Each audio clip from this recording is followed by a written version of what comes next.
Crazy good things about mobile. First one is the version 3.9 that's actually currently in beta. What we have in this version are multiple things related to the screens, mostly the ability to use Shadow on mobile with an extra screen.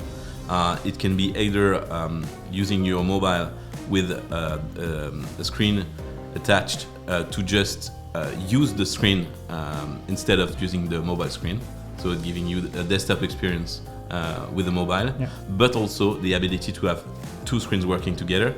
Having both the screen of the mobile and the external screen working. The idea is to give you an overall experience that's looking great for dual screen experience, even though it's a mobile.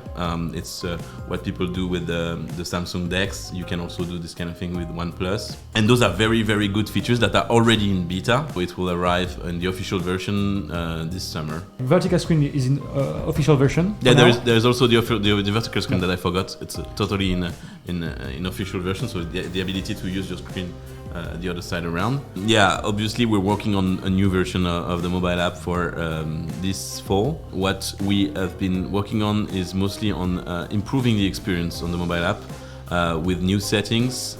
So this is what you're seeing right now. The ability to also use your screen on the mobile as a trackpad or a touchscreen. The idea is not to package everything in a big version, but to have everything coming up as soon as possible. But the V4 will also include the rebranding, so this is what you're seeing with this new version, new colors, new shapes, and new menu. Yeah, as you know, we are in a transition phase in the company. We've been moving all our servers from our own data center to OVH ones. We are also transitioning from our former information system and the way we actually do everything related to our subscription model, which we call internally the core business platform. We will implement new payment methods, easier subscription flows, better way to purchase options, etc., etc. So we are moving forward on that, and we have also other factors that are external that gives us issues. We have been struggling with the Air 300, which is the first issue we had in the past weeks, which was related to users having both an NVIDIA and an Intel GPU in their computer, having issues to choose the right decoder. That was the problem. We fixed that bug. We also had the boot loop issue, which was a huge problem for us and impacted 700 users, which is not that much, but it's still a big problem for us. It took us 10 devs for 2 weeks to solve the issue. Most of those issues are also related to the fact that we are moving forward with a new Windows system preparation.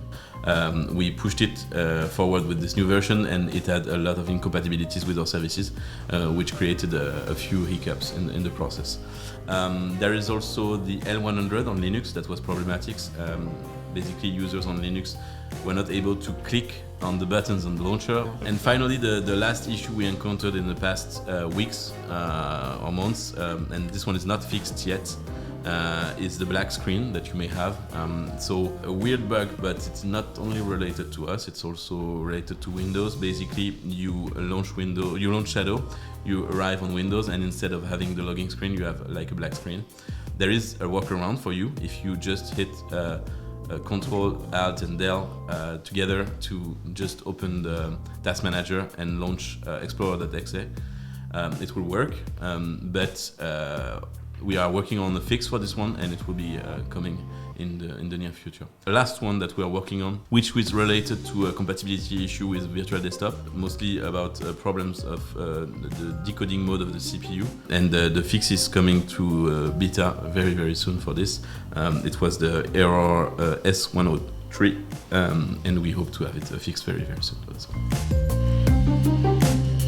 Before we were using a specific software to control the USB and detect it, undetect it, and use it. And the issue was that this software wasn't belonging to us, of course, because it was an external company.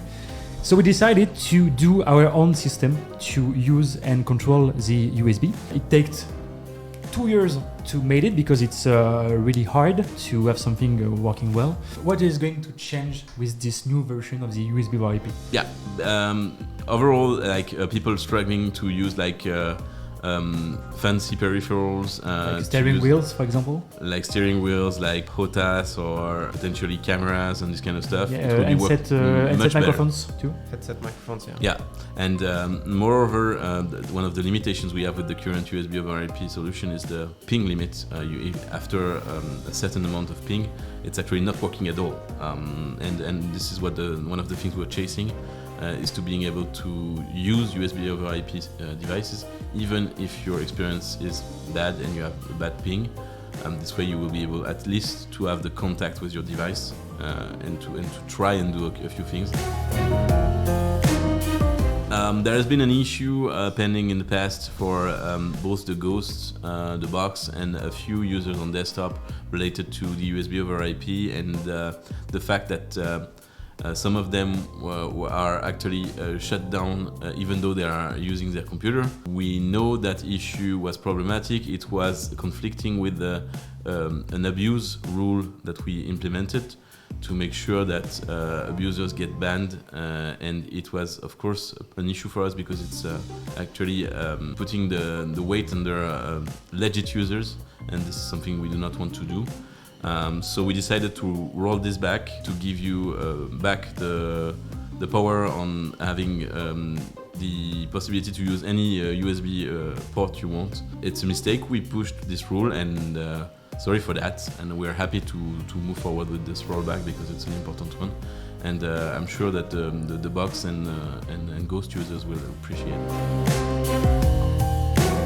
You know that the idle time is too short. It's actually 30 minutes when a lot of people are connected, what we call the peak time. So when everyone is connected, it's only 30 minutes, which is problematic. We know it's not a good experience for you guys, so we are trying to improve this. We've been working on the rule and how to improve it. We are actually launching a test in a couple of data centers in the US right now. What we know is that we can actually get some time back by simply reducing the time when you actually close your shadow windows. We are putting this lower to 10 minutes only. And with this time that we win, we will improve the rule on possibilities. So the peak time, so the timing when you are in peak time, but also when you are in more normal times, like for example, you are going to lunch, you want your shadow to stay alive. It's not the peak time, so there is no reason for us to shut it down after 30 minutes, and the rule will be much more easy. It will give you much more time to enjoy your shadow after this without shutting it down for no reason. We'll launch a tech blog on Medium.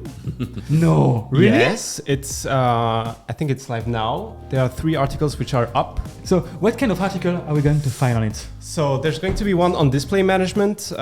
Display management is basically kind of the heart of Shadow because it's how we control how basically your streaming experience is going to adapt to the screen you're using. So there's going to be an article on how we do this. Do we have something else? Yes, we're going to have 2 articles on VR. As you know, we're the only ones who are doing PC VR over the cloud. So there are going to be 2 articles about that. The pre-orders, the idea, as I said before, it's not to give you fancy dates and not respect it in the future. I want it to be pure and proper orders with delivery dates. So everything is on track and we're not late, and everything is on track to give you the ability to order this summer and to deliver this fall. We've been working hard to also provide an early access for some European users. Unfortunately, it won't be available in the US. We're trying to give you the ability to have Shadow Power upgrade at the same time as in Europe. That's what we're working on right now, but the early access, which will be more or less a month, won't be able to do it in the US. And who will be able to access this early access? There will be 500 users picked from the community. You will have a batch of users who will be selected because they never got Ultra and Infinite. There will be some users who actually gave their intent to get power. We will also give a few spots on the community channels. Shadow Drive is our new cloud-based storage solution. It's a product we are really proud of, and we are really eager to start showing it to people. It's basically the kind of the European way of doing tech. So once you upload your data, we're not gonna use it, we're not gonna monetize it. You'll have full control, full privacy as well on what you upload there. And we're working with a German firm, so shout out to the Germans there. And it's going to be in soft launch very soon for people who have subscribed to the Hubic service. Because we made a promise to them that they would be the first to try it out. So Nextcloud is providing a very solid foundation for a storage system. Yeah, it's solid and you can do a lot of stuff Yeah, with it's also very flexible. We will be able to implement new features on a regular basis. We're not hiding here. That's what we discussed in the press before. The ambition of the company is to become like one of the world leaders in the cloud computing and the cloud itself.